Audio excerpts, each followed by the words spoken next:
one of the first rappers that I met that was coming to my studio was Master P. Somebody introduced me to his DJ, Renando Harding. He introduced Master P to me. He knew about my studio in my mom's garage. That's when I first met him. Okay. And he was the first rapper I produced. Oh, wow. The very first one, man. Yes, I believe it was 88, 89. What was your impression of P? Because at that time, he hadn't been there too long, so he was still very much New Orleans. First of all, when he came to me on studio, when he started talking, I said, "Why ain't I see you round back when I was down?" Wait a minute, I recognize that accent. Yeah. Hey, man, where you from? New Orleans? Yeah. So right automatically, I just Yeah. click with him, because hometown, he had that hometown thing. And plus, he was a cool dude, man, and he wanted some studio time. I've said this story a few times. He wanted studio time, but he had no money. But I liked him, something drew me to him. And I said, man, he don't have no money. I said, we got to work something out. Yeah. I tell you what, paint my mama's house. I said, why don't you paint my mama's house? Yeah. You know how to paint? Yeah, I can paint your mama's house. Okay. So he came back the next day, had his painting clothes on. And I said, okay, here go the paint. Here you go. You paint the house. I give you some studio time. Yeah. I left. I went in the house. I did whatever. Maybe a couple hours later, came back out to look at his work. He had the whole house tore up. The whole house was like, oh, my God. I said, man, get off that ladder, man. Get down off of there. That just showed me his hustle at the time, you know? Yeah. And I just said, come on, man, I'll give you some time. Let's do this. Yeah. And that's where it all started. Wow. Yeah. I'm curious, what was your first studio? What was that setup? In my first studio, it was, like I told you, my first studio was my little apartment where I had to record tape to tape.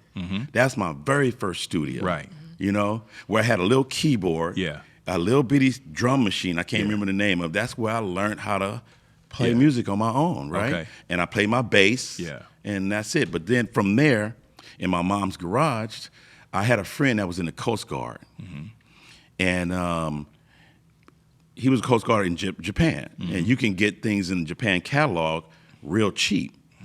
So we made some money from that record we did with Macola. It ain't over till it's over. I invested whatever I had into a mixer, a reel-to-reel, and a mix-down deck. That's what I had.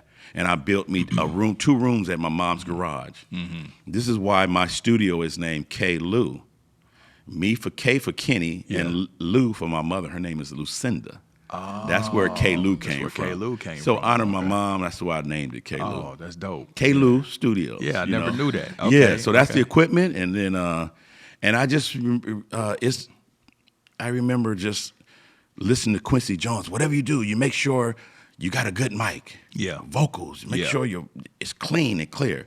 So I spent a lot of money on a great mic, and that's where everything started. That reel-to-reel is pretty pricey, even back then. Back then, it always, especially back then, minimum wage, I'll date myself, was like $2 and something. You know what I'm saying? That's a fact. I'm just being honest. That's a fact. Minimum wage was low, but...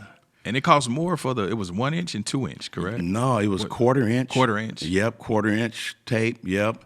Back then, if you can afford a 2 inch tape, that means you got a big 24 track deck. Right. You know? Right. Okay. And I think I had a quarter inch 4-track. 4-track. Yep. Okay. Quarter inch. Okay. It was quarter inch. And so it was just what the Four first tracks. 2 tracks was left and right, and then no, it was you had 3 tracks to record on. Okay. And 1 track was information simply so the machine would start. Okay. Wait, hold on. So it's I have no idea. That's the so first. Wait, hold on. Yep, 4 tracks. So just for us too, the millennials. So wait, so when you say 4 tracks, you mean you only have 4 spaces? That's it to record. That's it to record on. It. Yeah. What? Yeah. Yes. Yes.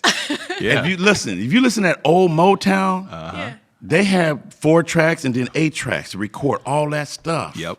They didn't have no multi-track like 24 tracks and none of that? That was crazy because we started when I made the demo that I sent to No Limit Records in 1995. We did it off a 4-track recorder with the tape. Yeah. And my partner figured out how to make it into 8 somehow. He bouncing it? Yeah, he was kept bouncing it. He was through? bouncing it. That's what he was doing. It had the little, we thought we was in there. Yeah. You know what I mean? Yeah. And he stole that from somebody. You know what I mean? Yeah. Because studio time back then was super expensive. Heck yeah. It wasn't like now. Yes. So when, I think before Pro Tools, it was Cakewalk. Am I correct in that? Yeah, Cakewalk and we use Cakewalk. Exactly. Yeah. So when Cakewalk came out in the late 90s, and I remember my homeboy was like, yeah, we got 100 tracks. Yep. I was like, Cakewalk. what? Yeah. Then you get lazy. You just like, you know what?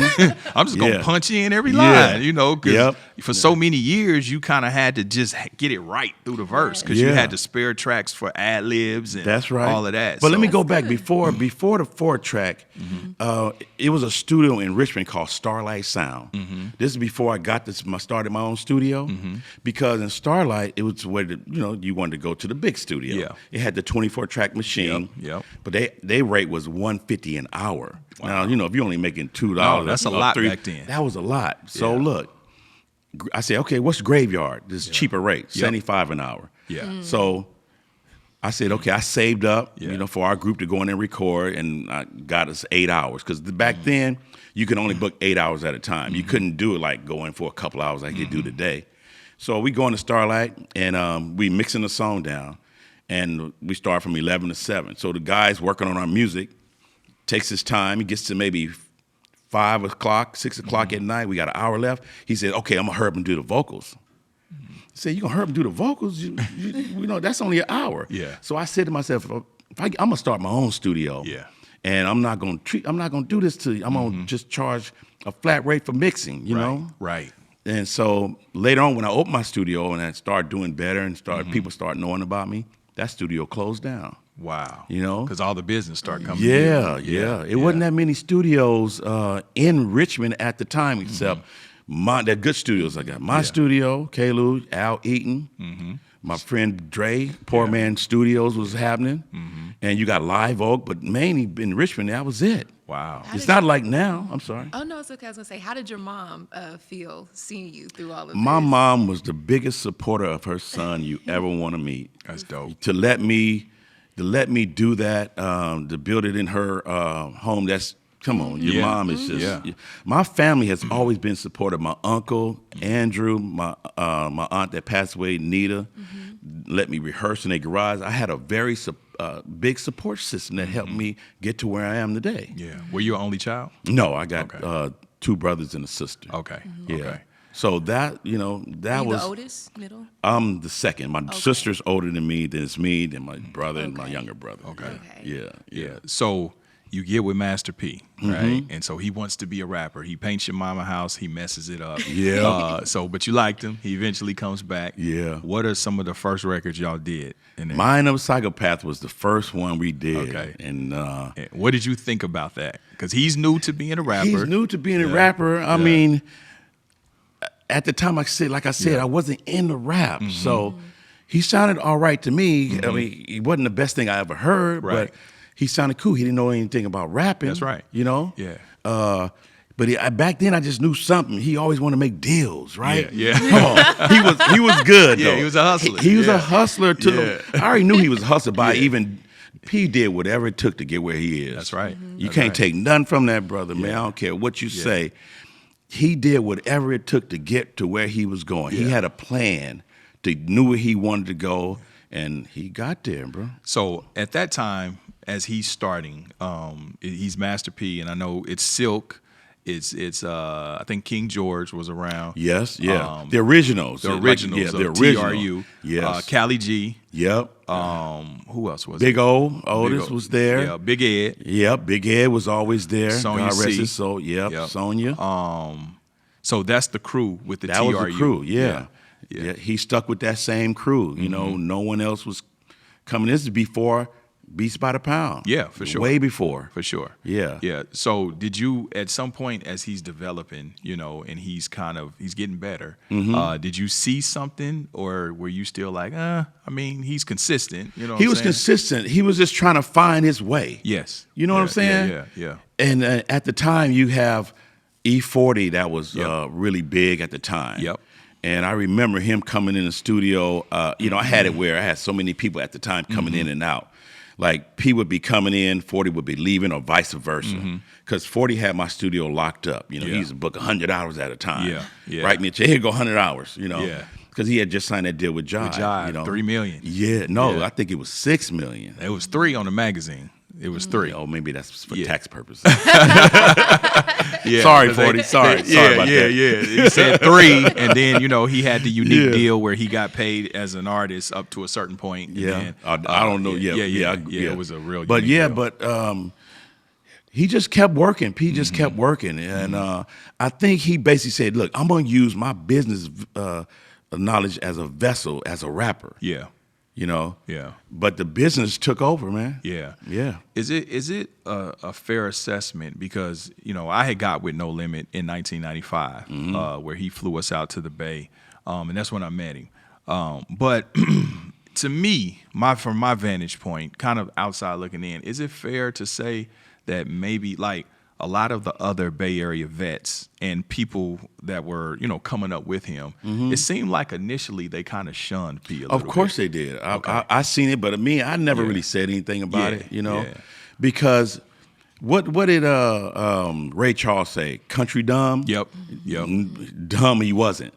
But just because right. someone had an accent, you think they're not as intelligent as you are. Right. And that's farther from the truth with him. Exactly. But you're absolutely right, because how many South rappers were in the Bay at that time? Right. Zero. None. Zero. They all had the city sound. Yep. No, that's right. Yeah. And so I remember hearing him, because I'm, coming from Kansas City, we were big fans of the music.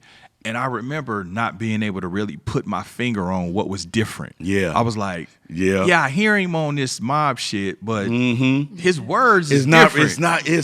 It's a little different. Absolutely. His lingo is different. It's totally different. There's something there. Yeah. Like I said, he was trying to find himself. Yeah. We've done so many records that you probably never heard before. That's right. Yeah. That's probably deep, Yeah. But he just was trying to what am I going to do? Trying to find his groove. Yeah, because I noticed that I used to be like, it's so funny to see a lot of them, as he became successful, to embrace him and ingratiate him. But it wasn't like that I wasn't in the like beginning, that, because I remember. It and wasn't I just like didn't want to that. call no names. I was like, yeah, nigga, I remember when you know what I'm saying? You didn't want to do songs. You know what's so crazy about that part? After he made it, and the people, them same people, you talking about, they came to me, hey, man, won't you see if exactly you get me on a song? That's what I'm and talking I go about. back and I say, P. Yeah. He'll say, all right, I'll get him on there. Yeah. He never had no animosity toward none of them cats. That's right. And they had a lot on him, That's a fact. But he never had no bad heart about them. That's a fact. That's a fact. And you know what I'm talking about. Yeah, I know exactly what you're talking about. Yeah. But Pete never looked at it like that. He looked at music and he looked at it as a business. Yeah, he was never trying to be the best rapper. He No, never that's- set out no, to out rap someone or nothing like that. It was more like, let's create a product that